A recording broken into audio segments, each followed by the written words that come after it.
तेरा मनवा सारी दुनिया खिली, खिला जो तेरा मनवा सारी दुनिया खिली।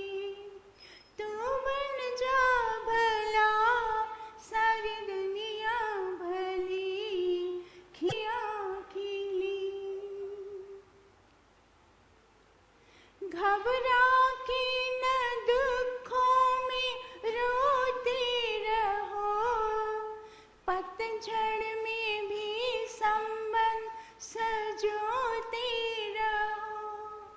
घबरा के न दुखों में रोते रहो, पतझड़ में भी संबंध संजोते रहो। पतझड़ से निकल बसंत की गली, पतझड़ से खिला जो तेरा मनवा सारी दुनिया खिली। तू बन जा भला सारी दुनिया भली, खिला जो तेरा मनवा सारी दुनिया खिली। हर हालत में निश दिन चहकते रहो, फूलों की भांति महकते रहो। हर हालत में निश दिन चहक चलो, वहाँ खुशबू चली। जहाँ तुम चलो वही खुशबू चली, खिला जो तेरा मनवा सारी दुनिया खिली, खिला जो तेरा मनवा सारी दुनिया खिली। तू बन जा भला सारी दुनिया भली, खिला जो तेरा मनवा सारी दुनिया खिली। तू जिया, तू सूरज में सूरज मुखी हो प्रभु, ना देखूं तुझे तो खिले ना जिया। तेरे रंग में रंगी मेरे दिल की कली, तेरे रंग में रंगी मेरे दिल की कली, खिला जो तेरा मनवा सारी दुनिया खिली, खिला जो तेरा मनवा सारी दुनिया खिली, सारी दुनिया खिली। निज दीपक से दीपक जलाते रहो, अंधेरा घरों से मिटाते रहो। निज दीपक से दीपक जलाते रहो, अंधेरा घरों से मिटाते रहो। तू चलना सुरेंद्र सुपथ की गली, तू खिली, खिला जो तेरा मनवा सारी दुनिया खिली। तू बन जा भला सारी दुनिया भली, तू बन जा भला सारी दुनिया भली, खिला जो तेरा मनवा सारी दुनिया खिली, खिला जो तेरा मनवा सारी दुनिया खिली, खिला जो तेरा मनवा सारी दुनिया। मानव को प्रतिदिन निष्दिन कोई न कोई नई प्रेरणा की बड़ी आवश्यकता होती है। क्यों प्रेरणा की आवश्यकता पता है क्यों होती है? क्योंकि इस संसार में दो प्रकार के मानव होते हैं, एक होते हैं भले मानुष और दूसरे होते हैं बुरे। अब जो भले मानुष हैं उनका कर्तव्य है हमेशा भलाई करते रहना, अपने स्वभाव के अनुरूप अपने कर्म बनाते रहना, अच्छे भले कर्म करते ही रहना। पर फिर भी मानव तो मानव है, चाहे भला है, भले व्यक्तियों के ऊपर भी थोड़े समय तक, कुछ पलों तक भी उसका असर तो हो जाता है। वो फिर निरुत्साह हो जाते हैं, उदास हो जाते हैं, उमंग रहित हो जाते हैं, हताश, हतप्रभ हो जाते हैं, सोचते हैं कितना कुछ करने के पश्चात भी कोई कदर नहीं, थोड़े समय के लिए उसको उसके अंदर भी निरुत्साह हो जाता है।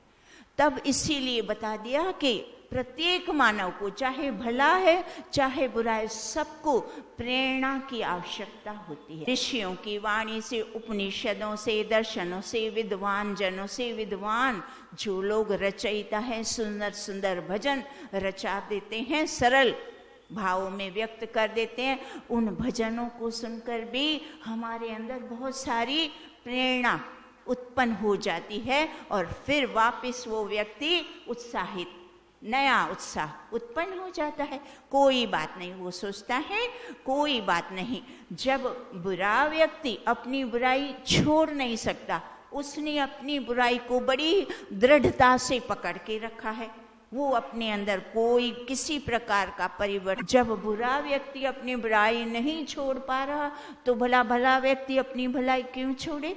वो क्या उससे भी कमतर है? ना, उसका तो जो योग्यता है वो श्रेष्ठ है, उत्तम है, वो तो शुभ कर्म करने वाला है, वो हमेशा भला करने वाला है, सही सोचने वाला है, उसकी जो सोच है वो सकारात्मक है, शुद्ध है, सबका हित करने वाली है, सबका भला करने वाली है। इसलिए फिर उसको नई प्रेरणा और नया उमंग मिल जाता है। तो इतनी अच्छी बातें बताई कि पतझड़ में भी तू हमेशा खिल, जहाँ बसंत है वहाँ चल, चलता चल, रुकना नहीं, आगे चलते रहना। बहुत सुंदर सुंदर बात बताई, हर हालत में निष्दिन चहकते रहो।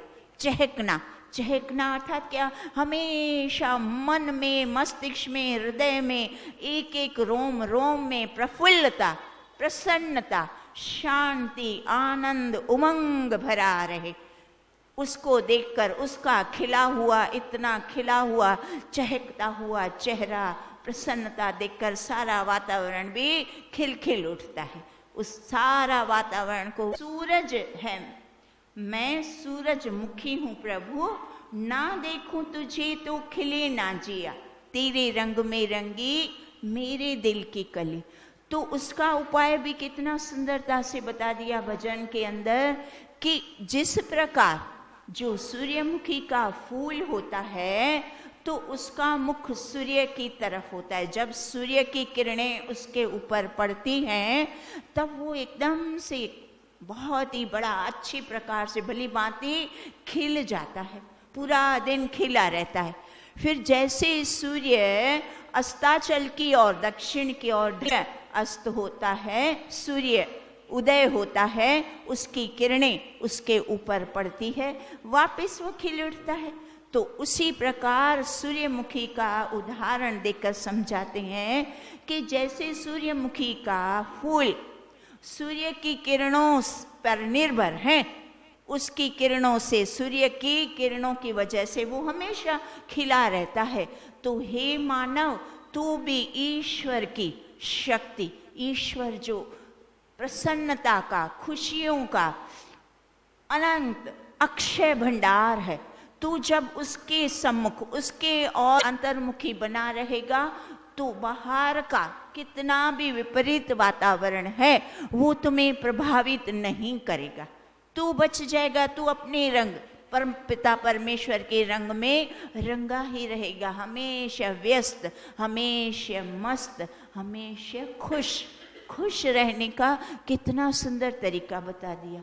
क्योंकि यह तो संसार है ना, यहाँ तो चारों ओर, आज जहाँ देखो, जहाँ पैर धरो, जहाँ कदम धरो, घर है बाहर है, अंदर है बाहर है, जहाँ जाओ वहाँ दो व्यक्ति भले मिलेंगे, दो व्यक्ति आपको नकार नहीं। जब इतना सारा अभिमान होता है व्यक्ति में, फिर वो दूसरे का भला कैसे कर पाएगा।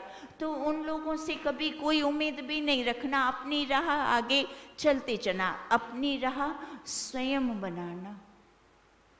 स्वयं अपनी राह जो बनाता है वो कभी भी कहीं भी अटकता नहीं, भटकता नहीं। हमें ना अटकना ना भटकना, हमेशा वैदिक मार्ग पर, सत्य मार्ग पर, भलाई के मार्ग पर, सत्पुरुषों के मार्ग पर, ऋषियों के मार्ग पर चलते चलना, दृढ़ता से अपने अंदर दृढ़ता बनाए रखना। तो जो श्री हितेंद्र जी आर्य है, इसी भजन में जो हताशा दूर करने का, हमेशा उत्साहित रहने का सुंदर उपाय, ये जो कवि हैं, ये जो रचयिता हैं श्री हितेंद्र आर्य, उन्होंने बहुत ही सुंदर रचना रची है। देखिए हम सुनते हैं। पहले अपने आप पर विश्वास कीजिए, मन से फिर पुरुषार्थ का प्रयास कीजिए। पहले अपने आप पर विश्वास कीजिए, मन से फिर पुरुषार्थ का प्रयास कीजिए। झूठ भ्रम फैलाने बहुत, हृदय को दुखाने वाले मिलेंगे बहुत। कड़वा सुन के मन को मत उदास कीजिए, कड़वा सुन के मन को मत उदास कीजिए। पहले अपने आप पर विश्वास कीजिए। डुबकी मारने वाले मोती को पाएंगे, डुबकी मारने वाले मोती को पाएंगे। कांटे भरे रास्ते मंजिल को जाएंगे। साहस श्रम ही निश्चय विजयी बनाएंगे। साहस श्रम ही अभ्यास कीजिए, मन से फिर पुरुषार्थ का प्रयास कीजिए। कुछ नया करने की कोशिश रोज करना, कुछ नया करने की कोशिश रोज करना। खुशियों के रंगों से सबका जीवन रंगना, खुशियों के रंगों से सबका जीवन रंगना। करुणा हित दया के भाव दिल में धरना, करुणा हित दया के भाव दिल में धरना। रोज आत्मिक शक्ति का विकास कीजिए, रोज अर्थ का प्रयास कीजिए। तो कितनी सुंदर बातें बताई कि कैसे हम प्रेरणादायक बने, इन विपरीत परिस्थितियों में हमेशा फूलों की तरह खिले खिले रहें, प्रसन्नचित रहें, हमारे ऊपर विपरीत परिस्थिति का प्रभाव ना हो। तो उसके लिए कितनी सुंदर बातें बता दी। प्रथम तो सुंदर सुझाव क्या दे दिया कि पहले अपने आप पर विश्वास करो, फिर पुरुषार्थ करो। तो अपने आप पर विश्वास, अब अपने आप पर विश्वास कहाँ से आएगा, कैसे उत्पन्न हो? तो हमारे वेद क्या बता, कोई भी मिलावट नहीं, अशुद्धि नहीं। तो उस शुद्ध ज्ञान को ग्रहण करो पूर्ण रूपेण, प्रतिदिन हर दिन ज्ञान को ग्रहण करो। ज्ञान को ग्रहण करते करते करते उसका चिंतन मनन करो। जब चिंतन मनन होता रहता है ना, सुने हुए श्रवण किए हुए शुद्ध ज्ञान का, तो फिर वो शुद्ध ज्ञान तत्व ज्ञान में परिवर्तित होकर फिर हमारे कर्म सारे कैसे बनते जाते हैं, शुभ। शुभ ज्ञान, शुद्ध ज्ञान, फिर शुद्ध कर्म, शुभ कर्म। जब ज्ञान शुद्ध है, जैसा ज्ञान होते जाएंगे, जब हमारे कर्म भी शुभ बनेंगे तो शुभ कर्मों से पता है क्या लाभ होता है? सर्वाधिक लाभ होता है हमारे मन के ऊपर जो धूल बनी हुई होती है। मन जो हमारा मटेला धूमिल सा होता रहता है, कहाँ से धूमिल होता है? तो यह हमारा मन धूमिल होता है इस त्रिगुणात्मक संसार से। यह त्रिगुणात्मक संसार 3 गुणों से बना हुआ है, रज तम सत। तो इसका तो स्वभाव है, इसी सृष्टि में जब हम बना हुआ है बुद्धि आदि, तो फिर प्रतिदिन इसी त्रिगुणात्मक सृष्टि में हमारे मन के ऊपर, बुद्धि के ऊपर विकारों रूपी धूल बनती ही रहती है। चढ़ती, उसकी परतें चढ़ती रहती है। तो उसकी परतों को धूल मिट्टी को उतारने का उपाय भी है ना। जैसे घर में धूल मिट्टी आ जाती है तो रोज क्या करते हैं, डस्टिंग करते हैं, झाड़ू लगाते हैं, पोछा करते हैं, घर को क्लीन कर देते हैं, रहने योग्य हो जाता है। वैसे ही हमारा मन के ऊपर भी जो इस संसार की रजतम की जो विकारों की धूल कर्म, मनुष्य जितना अधिक शुद्ध ज्ञानवान होता जाता है और शुद्ध कर्म शुभ कर्म को जितना अधिक बढ़ाता जाता है, उतना ही उसका मन स्वच्छ, एकदम सुंदर साफ दर्पण की तरह, यूं देखा और साफ दर्पण के आप समक्ष खड़े हो जाओ, आपको एक एक अंग अपना, एक एक छोटे से छोटा कण, दाग, धब्बा सब तुरंत दिख जाएगा।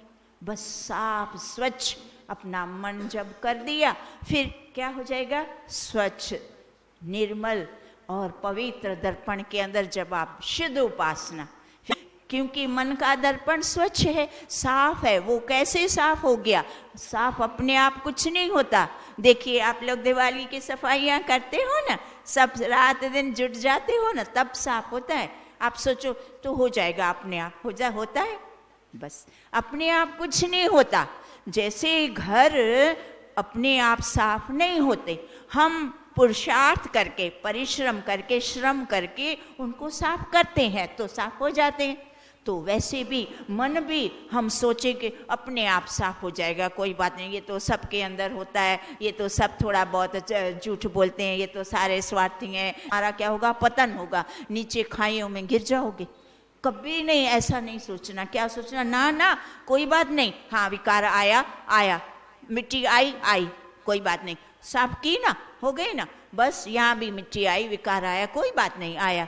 उसको ऊपर बहुत वो अपने आप को क्या कहते हैं कि हे दृष्टि से अपने आप को बहुत वो मत समझो, कि उससे क्या होता है, फिर व्यक्ति क्या है, हताश हो जाता है। वो सोचता है अरे मैं तो ऐसा विकारी, मैं तो ये, मैं तो वो, मैं तो कहीं, मैं तो कुछ नहीं कर पाऊंगा भाई, ये तो विद्वानों का काम, ये तो ऋषियों का काम, ये तो नहीं। हम सब एक हैं, वैसा ही मन, वैसी बुद्धि, और वैसे ही हमें जो है वो सारे कुछ साधन मिले हैं। वेदों का ज्ञान, ऋषि कहाँ से ऋषि बने, वैदिक ज्ञान से ही बने ना। तो हमें भी तो वही वैदिक ज्ञान मिला हुआ है ना। ऋषियों को तो ऊपर से स्वयं सारा कुछ ढूंढ ढांड करके और उसको बनाना पड़ा। उन्होंने विकास किया ज्ञान का, और हमें तो सब बनाया। पिरसी हुई थाली, जैसे माता भोजन बनाती है, पिरसी हुई 36 प्रकार के भोजन, लो बेटा भोजन कर लो और पुष्ट हो जाओ। तो ऋषि मुनियों ने तो हमें वेदों की वाणी को भी कितना अच्छी तरह से स्पष्टता से प्रतिदिन सुन के, चिंतन मनन करके और प्रयास करें, बदलने का प्रयास करें, वहीं खड़े नहीं रह जाएं। चींटी भी खड़ीर नहीं रहती, एक चींटी भी पुरुषार्थ करती। आप चींटी का जीवन देखें, आप कभी भी चींटी को खड़ा हुआ कहीं नहीं पाएंगे। हमेशा क्या पता कहाँ चलती है, समझ नहीं आता। कई बार तो ऐसा होता है ये जी जाती कहाँ है, जब देखो जब चलती ही रहती है, चल कभी नहीं थकती, कभी नहीं रुकती, भले धीमी चाल चलती है पर चलती है। तो इसीलिए मनुष्य का भी काम है चलते ही चलना, रुकना नहीं, खड़ा लाते रहो, हमेशा परिवर्तन थोड़ा थोड़ा लाते रहो। जहाँ हूँ वैसा का वैसा रहूँगा, नहीं, ऐसा कभी नहीं करूँगा। हमेशा थोड़ा 10% परिवर्तन ला के अपनी उन्नति करता रहूँगा। हमारी उन्नति में सबकी उन्नति समाहित है। जब हमारी आत्मा की उन्नति होगी तो उसका प्रभाव प्रत्येक व्यक्ति पर पड़ेगा, परिवार पर पड़ेगा, समाज पर पड़ेगा और राष्ट्र पर पड़ेगा। तो इसीलिए इस तरह से हमें हमेशा अपनी उन्नति करते रहना। एक इसका सुंदर दृश्य, बहुत कुछ भरकर पानी लाके और उस जंगल में गिराया, फिर वापस सागर से पानी भरकर और जंगल में गिराया। ऐसे करती रही। एक व्यक्ति ने देखा, बड़ी प्रेम से पूछा, अरे चिड़िया, ये जो आप इतना वहाँ से पानी चोंच में भर के लाती हो, तो आपको क्या लगता है इस चोंच भर पानी से यह जंगल की आग बुझ जाएगी? तब वो चिड़िया उत्तर देती है कि जब इतिहास लिखा जाएगा तो उसमें 3 प्रकार के लोग होंगे। प्रथम होगा जिन्होंने आग लगाई, दूसरे होंगे उन तीसरे श्रेणी में अपना नाम लिखाना चाहती हूँ। मैं चाहती हूँ कि मेरा नाम कहाँ लिखे कि मैंने आग बुझाने का कार्य किया। तो ये आग क्या है? आज चारों तरफ देखो, ये स्वार्थ की, ये अहंकार की, ये अभिमान की ये आग लगी हुई है ना। सब स्वयं अपने आप को ही श्रेष्ठ समझते हैं, सब सोचते हैं मेरा भला हो जाए, बाकी मुझे किसी का नहीं। ये आग है ना, इस आग को भी है बहुत कठिन काम, बहुत, क्योंकि चारों तरफ हर जगह, घर हो, परिवार, समाज, जहाँ व्यक्ति जाता है, बूंद 4 बूंद पानी आता था, फिर भी उसने अपना प्रयास नहीं छोड़ा ना। वो क्या बोलती है कि जितना मेरा सामर्थ्य है। यह दृष्टांत कहानी हमें वार्ता क्या सिखाता है कि अपने सामर्थ्य के अनुरूप तो कार्य करो ना। सृष्टि का तात्पर्य क्या है? चारों तरफ सृष्टि में आज स्वार्थ की, अहंकारों की आग लगी है। तो सृष्टि का तात्पर्य है कि जहां तक तुम्हारा संपर्क है, जहां तक तुम्हारी पहुंच है, वहां तो तुम प्रयास करो, वहां तो अपना सामर्थ्य, अपना योगदान, अपना परमपिता परमेश्वर ज्ञान का सागर, प्रेम का सागर, प्रसन्नता का सागर, गुणों का सागर, अक्षय अखुट्ट सागर, जो अनंत सागर है, उसमें से हम अपनी चोंच अपने मन के रूपी मन को उस ओर लगा दें ना, तो मन के अंदर परमपिता परमेश्वर सागर रूपी प्रेम को भरते हुए फिर वही प्रेम हम सबके और उंडेलते रहे। जैसे चिड़िया जंगल में आग में उंडेलती रही ना, हम भी अपने मन में परमपिता परमेश्वर का प्रेम, प्रसन्नता, गुण भर भर कर फिर वही सब परिवार में, घर में समझ पाते। वो सोचते हैं अच्छा आज तो सृष्टि में इतना सब कुछ, हर जगह बुराई है, तो भला मैं क्या कर सकता हूँ? मैं इतना छोटा सा अदना सा व्यक्ति, मैं इतनी बड़ी सृष्टि को कैसे सुधारूंगा? मैं सृष्टि पर, दुनिया में स्वर्ग कैसे लाऊंगा? तो सृष्टि का तात्पर्य ये आप क्लियर आज समझ लो। आप जहां है, जहां तक आपकी पहुंच है, वो सृष्टि है, उसी को सृष्टि कहते हैं। जहां जहां आपका संपर्क हो रहा है वो आपकी सृष्टि है।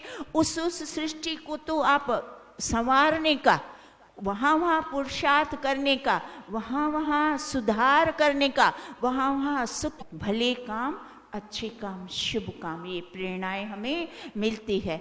एक व्यक्ति होता है, अच्छा समय हो गया, अब अगली बार बहुत सुंदर इतनी बातें, बात से बात निकलती है, बात से बात, वो कहते हैं ना बात से बात निकली कहाँ तक जाएगी पता नहीं। तो जो विकास, इसको कहते हैं बुद्धि का विकास। बुद्धि का विकास इस तरह से होता है, एक छोटा सा पॉइंट, एक छोटा सा मंत्र, एक छोटा सा श्लोक, एक छोटे से भजन की पंक्ति मिल गई, उसमें से इतना ज्ञान खुलता खुलता खुलता जाएगा, पूरा ही नहीं होगा, समय पूरा हो जाएगा। पृथ्वी शांति, रापः शांति, रोषधयः शांति, वनस्पतयः शांति, विश्वे देवा शांति, ब्रह्म शांति, सर्वं शांति। शांतिरेव शांति सामा शांतिरेधि। ओम शांति शांति शांति।